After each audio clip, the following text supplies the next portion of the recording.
নমস্কার বন্ধুগণ, ভর্তা উইকের পঞ্চম দিনে আমি নতুন একটা ভর্তার রেসিপি নিয়ে চলে এসেছি। আজকের রেসিপিটা কিন্তু নতুন না, পুরনো ভর্তাই আমি একটু নতুন স্টাইলে আপনাদের কাছে নিয়ে এসেছি। এইভাবে যদি এই ভর্তাটা বানান, অসাধারণ খেতে লাগে। যতভাবেই বেগুন ভর্তা বানানো হোক, এইটা সেরা, এটা আমি আপনাদেরকে বলতে পারি। চলুন রেসিপিটা দেখে নিই সমর্পিতাস কিচেনে।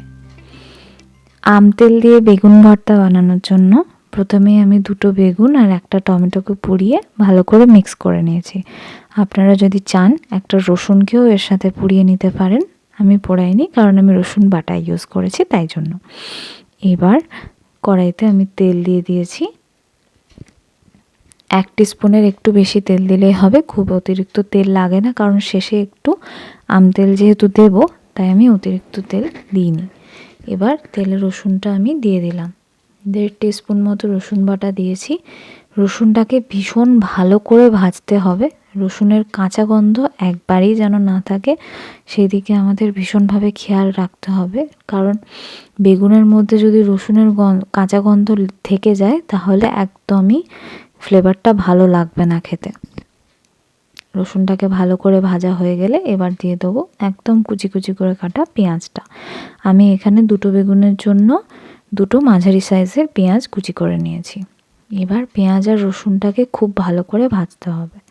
আমি পেঁয়াজটা যাতে তাড়াতাড়ি নরম হয় একটুখানি নুন দিয়ে দিলাম। পেঁয়াজ থেকে তেল ছেড়ে যাওয়ার পর দিয়ে দিয়েছি কাঁচা লঙ্কা কুচি করে, আর তেলে দিয়ে দিয়েছি অল্প কাশ্মীরি লঙ্কা, যাতে করে একটা রেড কালার আসে।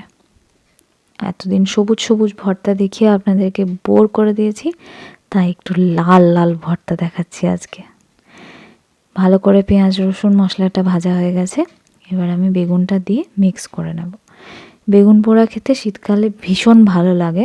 বেগুন পোড়া দিয়ে মুড়ি, বেগুন পোড়া দিয়ে রুটি সবই ভালো লাগে, তবে মুড়ির জন্য কাঁচা পেঁয়াজ লঙ্কা কাঁচা সর্ষের তেল দিয়ে বেগুন পোড়াটা বেশি বেটার লাগে। রুটির জন্য খেতে হলে এই স্টাইলে ভর্তা করে খেলে খুব ভালো লাগে খেতে।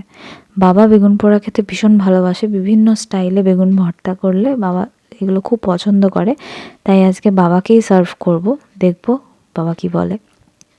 একদম শেষের দিকে চলে এসেছি, দিয়ে দিয়েছি আমি একটু বেশি করে 1 চামচ মতো আম তেল, ভালো করে মিক্স করে নিয়ে দিয়ে দিয়েছি ধনে পাতা।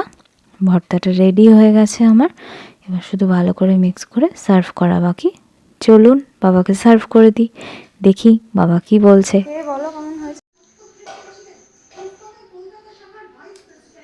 খুব সুন্দর, দারুণ হয়েছে, এক নম্বর একদম। সম্পূর্ণ ভিডিওটি দেখার জন্য অনেক ধন্যবাদ। আরও রেসিপি পেতে আমার চ্যানেলটি ফলো করে রাখুন আর ইউটিউব চ্যানেলটা সাবস্ক্রাইব করে নিন।